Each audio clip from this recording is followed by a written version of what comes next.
Sahabat GPB, selamat pagi dan salam sejahtera bagi seluruh sahabat GPB dimanapun berada. Kembali lagi dalam program Morning Call GPB bersama saya, Pendeta Elvano Rizdo Soisa. Saat ini saya melayani di GPB Jemaat Iktus Tumbang Titi, Kalimantan Barat. Sebelum kita mengawali setiap aktivitas kerja layan kita di pagi hari yang indah ini, terlebih dahulu mari kita membekali diri kita dengan membaca dan merenungkan kebenaran firman Tuhan. Namun sebelum itu, mari kita tenangkan hati dan pikiran kita, dan bersama kita berdoa. Mari kita berdoa. Kami berterima kasih Tuhan Yesus atas penyertaan-Mu dari malam hari dalam peristirahatan kami, dan jikalau Engkau kembali memberikan kami kesempatan untuk menikmati kehidupan di pagi hari yang indah ini, maka kami patut menaikkan syukur itu. Terima kasih atas Engkau kembali berkenan bagi kami untuk menikmati semua karya keagungan Tuhan di pagi ini. Biarkanlah Tuhan dalam perjalanan kehidupan kami, aktivitas kami sepanjang hari yang nanti kami akan lalui, kami juga tetap berada dalam penyertaan-Mu. Ya Kristus Tuhan dan Juru Selamat, pada kesempatan ini juga kami akan membaca dan merenungkan kekayaan firman-Mu. Namun sebelum itu, urapilah kami dengan Roh-Mu yang kudus. Mampukan kami Tuhan untuk memahami setiap maksud Tuhan melalui setiap firman yang nanti kami baca dan kami renungkan. Sehingga firman ini tetap menjadi navigator kehidupan kami, penuntun kami, sehingga perjalanan kami kehidupan yang akan datang, bahkan sepanjang hari ini, kami tetap berkenan di hadirat-Mu. Oleh karena itu Tuhan, bersabdalah, Yesus Kristus firman yang hidup, kami berdoa. Amin. Sahabat GPB, pembacaan Alkitab kita pada kesempatan ini terambil dalam surat 1 Yohanes pasal 4 ayat 7 dan ayatnya yang ke-8.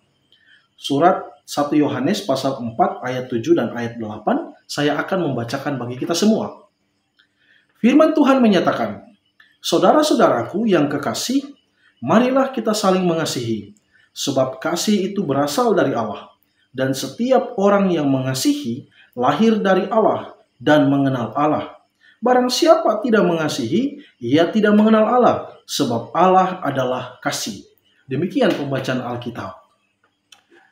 Sahabat GPB, jika kita berbicara tentang kasih, sebenarnya hal ini bukan hal yang baru di dalam setiap kehidupan kita sebagai pengikut Kristus. Mengapa? Kita semua sudah mengetahui bahwa kasih merupakan hakikat dan identitas kita sebagai pengikut Kristus. Ya. Itu berarti orang-orang pasti akan mengenal kita bahwa ya kita penuh kasih. Gitu kan? Nah, namun pertanyaannya adalah, apakah kasih itu kita sudah nyatakan di dalam setiap kehidupan kita, atau setiap pikiran, tindakan, bahkan perilaku kita? Itu merupakan pertanyaan bagi kita. Nah, kenapa sahabat GPB? Karena menurut saya, kasih itu seharusnya tidak hanya sebatas perkataan saja. Gitu. Namun, kasih itu harus dinyatakan dalam setiap pikiran, tindakan, bahkan perilaku kita, hari lepas hari.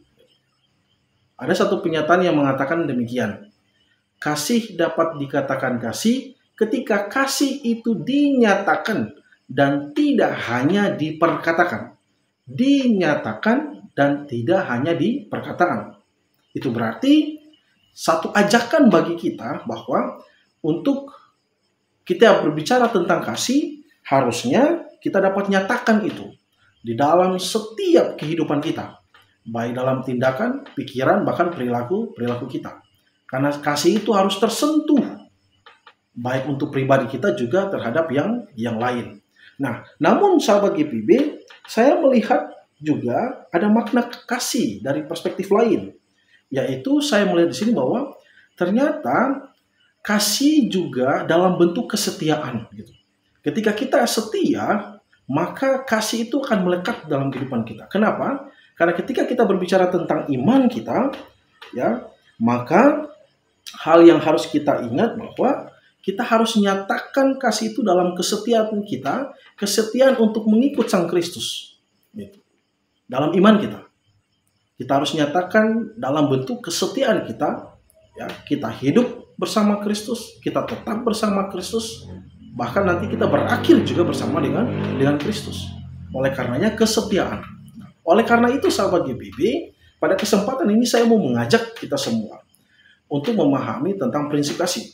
Yang pertama adalah kasih itu harus menyentuh terhadap mereka yang tak tersentuh. Artinya, kasih harus dirasakan oleh semua orang dan tidak hanya kita. Kasih itu harus dapat menjadi kekuatan bagi kita, terutama iman kita. Agar ketika kita mengalami atau berhadapan dengan berbagai macam cobaan, kita tetap kokoh dalam iman. Sehingga perjalanan kita tetap berada di dalam Kristus. Ya. Karena kalau kita melihat dari teks bacaan Alkitab kita, di situ di ayat ke-7 dikatakan, "Saudara-saudaraku yang kekasih, marilah kita saling mengasihi. Marilah kita saling mengasihi." Kalimat itu merupakan bentuk ajakan ya, agar kita bisa dapat saling mengasihi antara satu dengan yang lain. Kalau kita kembali mengingat tentang hukum kasih, itu kan merupakan satu ajakan juga dalam kehidupan kita dan juga prinsip hidup beriman kita, yaitu kasihilah Tuhan Allahmu dan kasihilah sesamamu. Hal ini yang harus kita nyatakan di dalam setiap kehidupan yang kita lalui. Yang kedua, mau dikatakan, sebab kasih itu berasal dari Allah. Dan setiap orang yang mengasihi lahir dari Allah dan mengenal Allah. Ya, setiap orang yang mengasihi lahir dari Allah dan mengenal Allah. Saya mau sederhanakan gini Bapak. Barang siapa yang hidup di dalam kasih, maka ia hidup di dalam Allah. Barang siapa yang hidup di dalam Allah, maka ia hidup di dalam kasih. Gitu. Nah, mereka yang hidup di dalam Allah atau mereka yang hidup di dalam kasih, seharusnya kita juga berada di dalam satu kekuatan iman kita yang kita nyatakan di dalam bentuk setiap pelayanan kita di dalam kehidupan ini. Itu. Ya. Namun juga sebagai catatan, ketika kita memaknai tentang kasih, yang harus kita ingat, bagaimanapun kita tetap berada dalam kesabaran, dalam kelemah lembutan, ya, dalam kepedulian kita terhadap sesama kita, bahkan seluruh ciptaan Tuhan. Ya. Karena kalau kita melihat juga tentang prinsip kasih, saya juga teringat dengan pernyataan Rasul Paulus di jemaat di Korintus, ya. 1 Korintus pasal 13, itu ketika Rasul Paulus menjabarkan tentang makna kasih, saya coba sebutkan seperti kasih itu sabar, kasih itu murah hati, ia tidak cemburu, ia tidak memegahkan diri dan tidak sombong, ya. Ia tidak melakukan yang tidak sopan dan tidak mencari keuntungan diri sendiri, ya. Ia tidak pemarah dan tidak menyimpan kesalahan orang lain. Ia tidak bersukacita karena ketidakadilan, tetapi ia bersukacita karena kebenaran. Ia menutupi segala sesuatu, percaya segala sesuatu, mengharapkan segala sesuatu, sabar menanggung segala sesuatu. Dan yang terakhir, kasih itu tidak berkesudahan. Kasih itu tidak berkesudahan. Ya. Dari uraian ini, saya mau mengajak untuk dapat kita tanamkan itu dalam hati dan pikiran kita. Ya. Dan kita nyatakan itu di dalam setiap kehidupan kita, dimanapun kita berada. Sehingga prinsip kasih itu tidak selamanya kita hanya pandai untuk berkata-kata, tetapi juga bagaimana kita pandai untuk menyatakan kasih itu di dalam setiap keberadaan kita. Ya. Juga kita dapat nyatakan kasih itu di dalam setiap kesaksian kita, persekutuan kita, bahkan pelayanan kita. Nah, sahabat GPIB, pada kesempatan ini juga, pada ayat yang ke-8 juga merupakan satu penegasan ya untuk kita dalami. Di ayat yang ke-8 di situ dikatakan, barang siapa tidak mengasihi, ia tidak mengenal Allah, sebab Allah adalah kasih. Nah, tentang Allah adalah kasih, maka saya mau mengatakan dari hal ini, barang siapa yang tidak hidup di dalam kasih, ia jauh dari Allah. Bisa jadi seperti itu, kan? Nah, oleh karenanya pada kesempatan ini ayat ini mau mengingatkan kita untuk kita hidup di dalam kasih. Ketika kita hidup di dalam kasih, maka kita juga hidup di dalam Allah. Atau kita hidup di dalam Allah, maka kita juga hidup di dalam kasih. Karena bagaimanapun ayat ini menegaskan Allah adalah kasih, gitu kan. Itu berarti sahabat GPB, kita terpanggil satu, untuk setia kepada Sang Kristus, ya.